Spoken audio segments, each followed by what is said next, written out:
Assalamualaikum warahmatullahi wabarakatuh.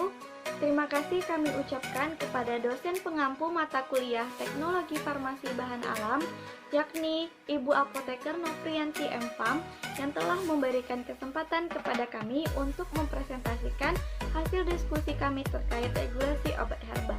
Nah, sebelum kami presentasikan hasil diskusi kami, alangkah baiknya kami memperkenalkan diri terlebih dahulu. Anggota kelompok 2 terdiri dari Sherly Nurhayati Happy, Nuswan Ferdiansyah, Liza Elvira, Maya Helmita Mahdar, Reza Afda, Fadila Toha, dan Winda Tria Safitri. Berikut presentasi dari kelompok kami, silahkan disimak.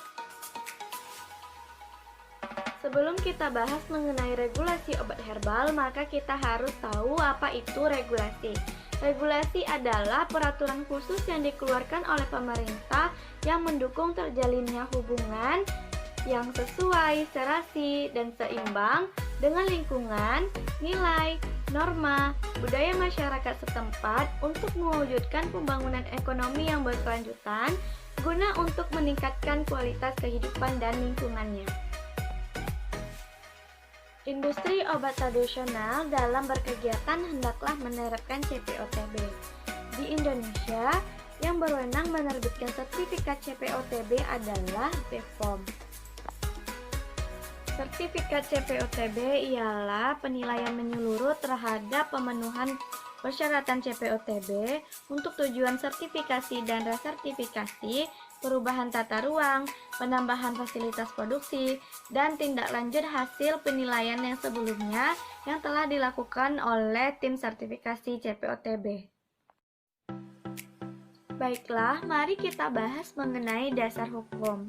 Yang pertama, Permenkes nomor 6 tahun 2012 tentang industri dan usaha obat tradisional.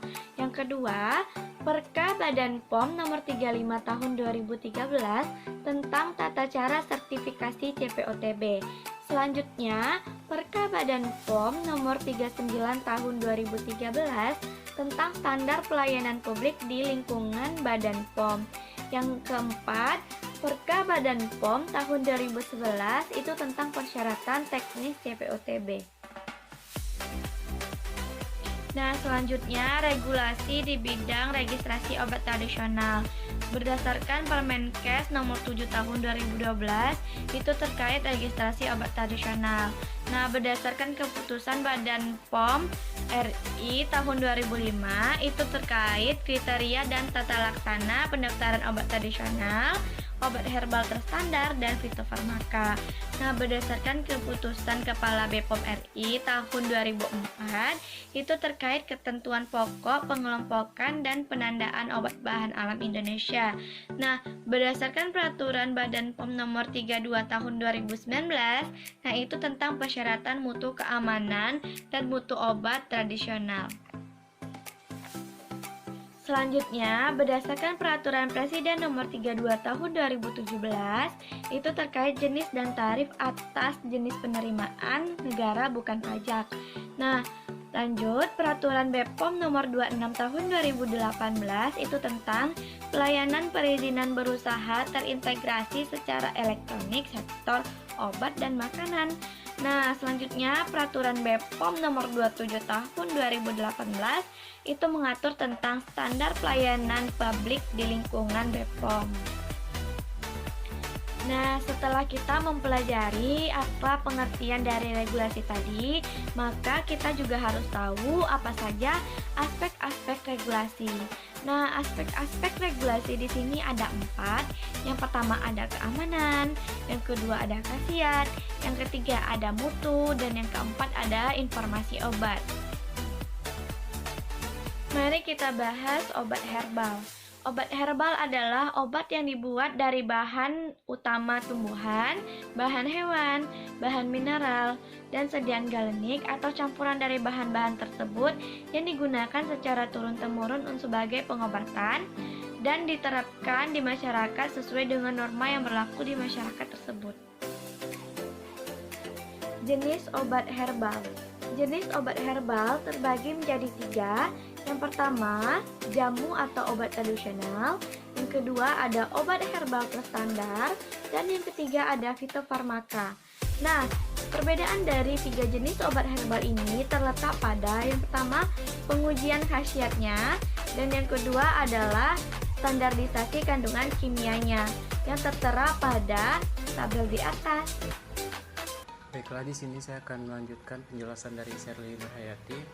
Nah, teman-teman, selanjutnya kita akan masuk mengenai ruang lingkup dari izin usaha industri obat tradisional. Nah, kita tahu bahwa perizinan ini perlu dilakukan oleh suatu badan tertentu, baik dari Menteri Kesehatan itu sendiri, kemudian Badan Pengawas Obat dan Makanan untuk menjamin mutu serta keamanan dari produk yang akan diedarkan kepada masyarakat nantinya.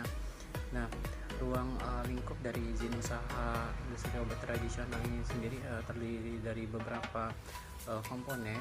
Di antaranya ada jenis permohonan izin. Nah, jadi untuk jenis permohonan izin di sini ada persetujuan prinsip, kemudian izin usaha industri obat tradisional, kemudian ketika ada perubahan di sini juga akan dilampirkan perubahan izin usaha industri obat tradisional dan perpanjangan dari izin tersebut. Nah, kemudian bagaimana dengan masa berlaku dari izin yang telah diberikan oleh badan tersebut? Nah, jadi untuk prinsipnya itu biasa itu berlaku selama 3 tahun. Nah, sementara untuk masa berlaku izin dari obat tradisional, baik itu industri kecil obat tradisional maupun industri yang lainnya, nah ini akan tetap berlaku izinnya selagi industri tersebut masih beroperasi ataupun masih melakukan produksi terhadap produk-produk yang akan dibuat. Nah, ruang lingkup dari izin usaha industri obat tradisional selanjutnya di sini ada pencabutan izin. Nah, jadi kapan sih suatu industri ini dapat dicabut izin yang telah diberikan oleh suatu badan tersebut? Nah, jadi izin ini dapat dicabut ketika yang pertama industri ini melakukan pindah, otomatis sudah tidak sesuai dengan surat perjanjian di awal dari lokasi denahnya. Kemudian industri tersebut atau usaha tersebut pindah tangan. Jadi dari pemiliknya itu melakukan pemindahan tangan, kemudian tidak menyampaikan informasi usaha industri dengan sengaja menyampaikan informasi usaha industri yang tidak benar 3 kali berturut-turut, dan terakhir di sini melakukan kegiatan produksi di sini tidak melakukan produksi secara berturut-turut lebih kurang ini 2 tahun. Jadi ini ada beberapa hal yang akan mendorong suatu industri tersebut dapat dicabut izinnya. Nah, kemudian di samping itu, industri yang sudah diberikan izin juga wajib untuk melakukan pelaporan. Nah, jadi pelaporan di sini ini biasanya dilakukan sekali dalam 6 bulan. Nah, jadi yang dilaporkan apa saja? Meliputi jumlah, kemudian nilai produksi dari masing-masing produk yang dihasilkan. Nah, sekali dalam 1 tahun juga ada pelaporannya, meliputi mulai dari jenis, bentuk, jumlah, dan nilai produksi dari masing-masing produksi yang dihasilkan. Nah, selanjutnya ini mengenai persetujuan dari prinsip. Jadi ada beberapa persyaratan yang harus dilampirkan ketika ingin mengajukan suatu regulasi terkait dengan persetujuan prinsipnya. Di sini meliputi mulai dari surat permohonan, ini dapat dilihat sesuai dengan lampiran Permenkes 006 tahun 2012. Kemudian terkait dengan industri itu sendiri, mulai dari fotokopi izin usaha tempatnya, kemudian tanda daftar perusahaan, izin usaha perdagangan, sampai nanti terkait dengan apoteker penanggung jawabnya di sini disertakan STRA dari apotekernya. Jadi teman-teman bisa lihat sendiri di sini ada banyak lampiran-lampiran yang harus dipenuhi. Nah, selanjutnya kita akan lihat di sini adalah alur dari persetujuan prinsip dari industri obat tradisional. Nah, jadi kita lihat skemanya mulai dari pemohon. Nah, pemohon ini pertama akan mengajukan yang pertama surat permohonan kepada BPOM RI. Nah, jadi nanti Badan Pengawas Obat dan Makanan RI nanti dia akan melihat rencana induk pembangunan dari pemohon tersebut. Nah, ketika sudah disetujui, maka pemohon harus mengajukan surat permohonan ke Menkes atau Menteri Kesehatan. Nah, jadi nanti feedback yang harus dilihat dari Menteri Kesehatan di sini mulai dari izinnya, pembayaran BNPB sesuai dengan peraturan pemerintah nomor 13 tahun 2009 ya. Nah, tergantung di sini apakah hasil dari permohonan tersebut ditunda atau bahkan ditolak. Nah, setelah mengikuti persyaratan dari alur yang ditentukan tadi, nah ini ada beberapa persyaratan dan evaluasi dari persetujuan prinsipnya. Teman-teman dapat lihat di tabel berikut. Ada 15 ya, mulai dari surat permohonannya, kemudian fotokopi dari akta pendirian badan hukum yang sah, kemudian ada fotokopi dari tanda penduduknya, kemudian beberapa surat lainnya terkait dengan fotokopi surat tanda perusahaan, kemudian izin dari perdagangan. Pokoknya ini dokumen-dokumen dari industri yang akan didirikan tersebut. Nah, kita masuk yang ketiga, ini ada izin dari industri obat tradisional. Nah, jadi untuk surat permohonan ini sesuai lampiran pada Permenkes, dapat dilihat pada Permenkes 006 tahun 2012. Nah, yang harus disertakan nanti di sini fotokopi persetujuan prinsip yang tadi sudah dibuat, kemudian daftar peralatan dan mesin-mesin yang digunakan dalam operasionalnya, kemudian daftar dan jumlah tenaga kerjanya nanti yang akan bekerja di suatu industri tersebut. Kemudian ada juga di sini diagram atau alur proses produksinya itu bagaimana, skema dari pembuatan obat tradisional yang akan dibuat di sini bagaimana, atau mungkin di sini ekstrak yang akan dibuat. Nah, kemudian ada juga fotokopi dari sertifikat upaya pengelolaan lingkungan. Nah, kemudian ada rekomendasi pemenuhan CPO/TB. Jadi untuk standar yang menjamin mutu dari suatu obat tradisional. Nah, kemudian terkait dengan persyaratan dan evaluasi dari izin industri obat tradisional, ini teman-teman bisa lihat semua ada beberapa persyaratan, ada 16 persyaratan, mulai dari surat permohonan kepada Kepala Kementerian Kesehatan, kemudian ada nama badan hukumnya, nama terkait dengan industri kita, mulai nama, alamat, fotokopi persetujuan prinsip industri obat tradisional tadi, surat persetujuan dari penanaman modalnya, ada daftar peralatan dan mesin-mesin terkait dengan dokumen dan sertifikat CPOB dan CPOTB tadi. Nah, ini harus disertakan juga. Baiklah, saya Fadila Toha. Di sini saya akan melanjutkan presentasi dari teman saya sebelumnya. Nah, kali ini kita akan membahas terkait standar operasional prosedur izin industri obat tradisional. Bisa teman-teman lihat pada slide di samping, ini merupakan alur dari proses izin industri obat tradisional. Nah, pada alur itu ada pemohon, di mana pemohon ini melakukan pengajuan permohonan pendaftaran. Nah, setelah mengajukan, nanti pemohon tersebut akan mendapatkan surat atau berkas pendaftaran. Setelah diisi, pemohon wajib melakukan pembayaran PNBP di bank. Nah, setelah melakukan pembayaran PNBP di bank, bukti dari pembayarannya tadi harus diserahkan ke loket. Nah, di loket nanti bukti tersebut akan diteruskan ke TU. Dari TU akan diteruskan lagi ke Kasubdit. Nah, di Kasubdit, surat permohonan tadi dilakukan penindaklanjutan. Nah, dari Kasubdit tadi diteruskan lagi ke Kasih, di mana setelah dikasih, surat permohonan atau berkas tadi dilanjutkan ke bagian penilaian. Setelah dari bagian penilaian, surat tadi dikembalikan lagi ke Kasih. Dari Kasih akan dikembalikan lagi ke Kasubdit. Dari Kasubdit tadi akan diteruskan ke bagian pengetikan, di mana pada bagian pengetikan dilakukan pengecekan kembali terhadap kelengkapan berkas. Nah, setelah berkas lengkap, maka berkas akan diserahkan untuk diparaf oleh Sesdikjen atau Sekretaris Direktur Jenderal, yang mana akan ditandatangani oleh Direktur Jenderal.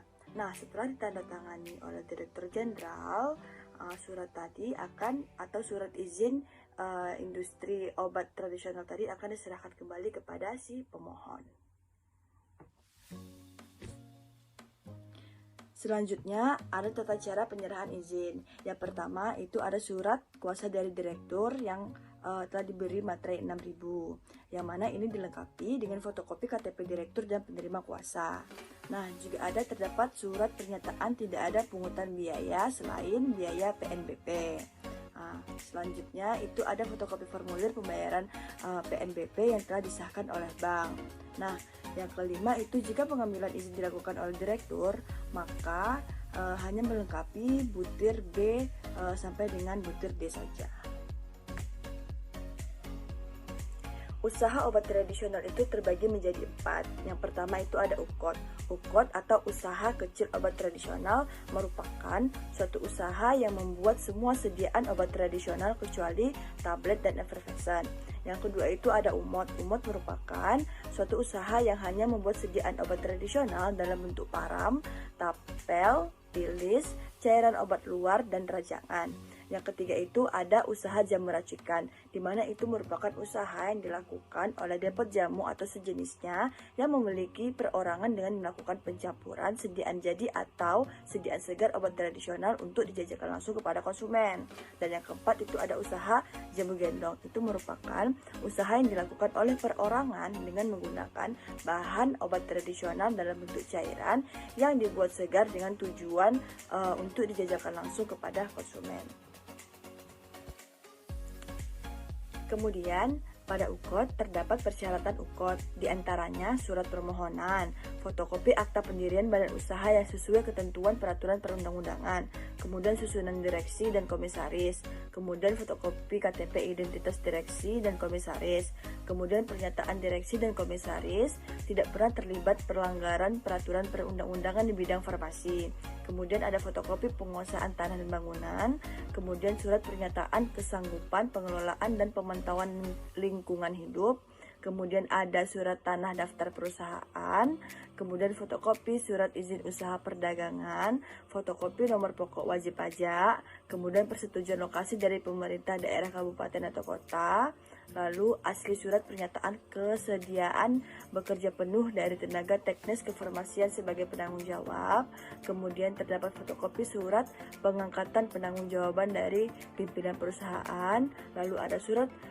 tanda registrasi tenaga teknis kefarmasian, lalu ada daftar peralatan dan mesin-mesin yang digunakan, kemudian adanya diagram atau alur proses produksi masing-masing bentuk sediaan obat tradisional yang akan dibuat. Juga terdapat daftar jumlah tenaga kerja dan tempat penugasannya, lalu ada rekomendasi dari kepala balai setempat dan juga rekomendasi dari kepala dinas kesehatan kabupaten atau kota. Selanjutnya ada alur perizinan UKOT. Yang pertama, permohonan izin UKOT diajukan oleh pemohon kepada Kepala Dinas Kesehatan Provinsi. Yang kedua, Kepala Balai setempat wajib melakukan pemeriksaan terhadap kesiapan atau pemenuhan CPOTB.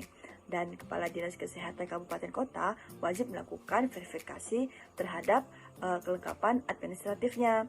Yang ketiga, Kepala Balai setempat wajib menyampaikan hasil pemeriksaan kepada Kepala Dinas Kesehatan Provinsi. Yang keempat, Kepala Dinas Kesehatan Kabupaten Kota wajib menyampaikan hasil pemeriksaan kepada Kepala Dinas Kesehatan Provinsi. Nah, yang kelima, pemohon dapat membuat surat pernyataan siap berproduksi kepada Kepala Dinas Kesehatan Provinsi dengan tembusan kepada Kepala Dinas Kesehatan Kabupaten Kota dan Kepala Balai setempat. Dan yang keenam, Kepala Dinas Kesehatan Provinsi menyetujui, menunda atau menolak permohonan izin UKOT. Sedangkan persyaratan izin umum itu terdiri dari surat permohonan, fotokopi akta pendiri badan usaha perorangan yang sah sesuai ketentuan peraturan perundang-undangan, kemudian susunan direksi dan komisaris, kemudian fotokopi KTP atau identitas pemohon atau direksi dan komisaris, kemudian pernyataan pemohon dan direksi dan komisaris yang mana terkait tidak pernah terlibat pelanggaran peraturan perundang-undangan di bidang farmasi, lalu ada fotokopi bukti penguasaan tanah dan bangunan, kemudian adanya surat tanda daftar perusahaan dalam hal permohonan bukan perseorangan, lalu terdapat fotokopi surat izin usaha perdagangan dalam permohonan bukan perseorangan, kemudian terdapat fotokopi nomor pokok wajib pajak, dan juga terdapat fotokopi surat keterangan domisili. Baiklah, saya Reza Afdal akan melanjutkan presentasi dari teman saya, yaitu selanjutnya tentang alur perizinan umum atau usaha mikro obat tradisional.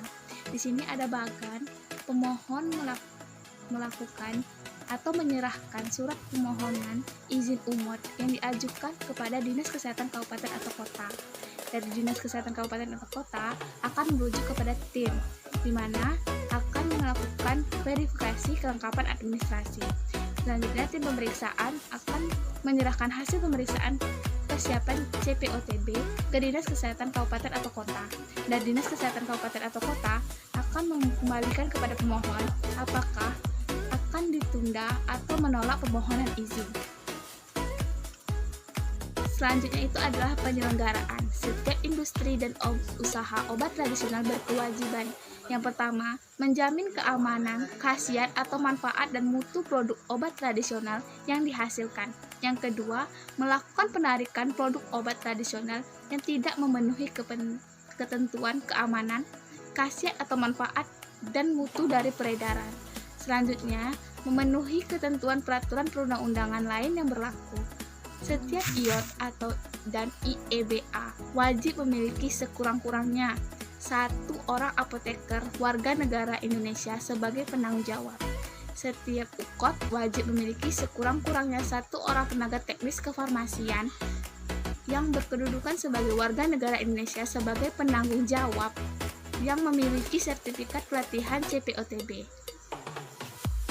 Selanjutnya, setiap industri dan usaha obat tradisional dilarang membuat yang pertama, segala jenis obat tradisional yang mengandung bahan kimia hasil isolasi ataupun sintetik yang berkhasiat obat.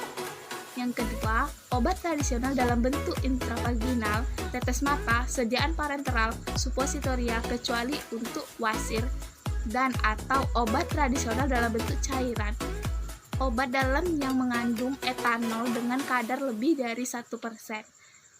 IOT, UKOT, atau UMOT dapat melakukan perjanjian dengan perorangan atau badan usaha yang memiliki hak kelayakan intelektual di bidang obat tradisional untuk membuat obat tradisional. Perjanjian sebagian di mana dimaksud pada ayat 1 harus memuat ketentuan bahwa izin edar obat tradisional yang diperjanjikan dimiliki oleh IOT, UKOT, dan UMOT. Selanjutnya, perubahan status dan kondisi sarana. Yang pertama itu, IOT dan IEBA yang telah melakukan pemindahan tangan kepemilikan wajib melaporkan secara tertulis perubahan kepemilikan kepada Direktur Jenderal dengan tembusan kepada Kepala Badan dan Kepala Dinas Kesehatan Provinsi setempat. Yang kedua, UKOT yang telah melakukan pemindahan tangan kepemilikan wajib melaporkan secara tertulis perubahan kepemilikan kepada Kepala Dinas Kesehatan Provinsi dengan tembusan kepada Direktur Jenderal dan Kepala Balai setempat. Yang ketiga, IOT dan IEBA dan UKOT yang melakukan pemindahan lokasi industri atau usaha wajib melakukan permohonan izin. Yang keempat atau yang terakhir, IOT dan IEBA yang telah mendapat izin yang melakukan perubahan nama, alamat, atau apoteker penanggung jawab wajib melakukan secara tertulis kepada Direktur Jenderal dengan tembusan kepada Kepala Badan dan Kepala Dinas Kesehatan Provinsi setempat. Selanjutnya, pembinaan dan pengawasan. Pembinaan terhadap IOT, IEBA, UKOT, dan UMOT dilakukan secara berjenjangan oleh Direktur Jenderal, Kepala Dinas Kesehatan Provinsi, dan Kepala Dinas Kesehatan Kabupaten atau Kota.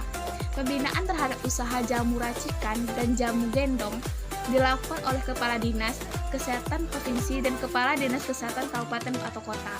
Pembinaan sebagaimana dimaksud oleh pasal 1 atau pasal 2 dilaksanakan sesuai dengan pedoman teknis yang ditetapkan oleh Direktur Jenderal.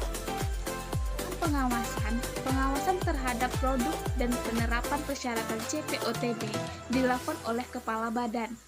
IOT, IEBA, UKOT, dan UMOT harus terbuka untuk diperiksa produk dan persyaratan CPOTB oleh Kepala Badan sesuai pedoman teknis pengawasan yang ditetapkan oleh Kepala Badan.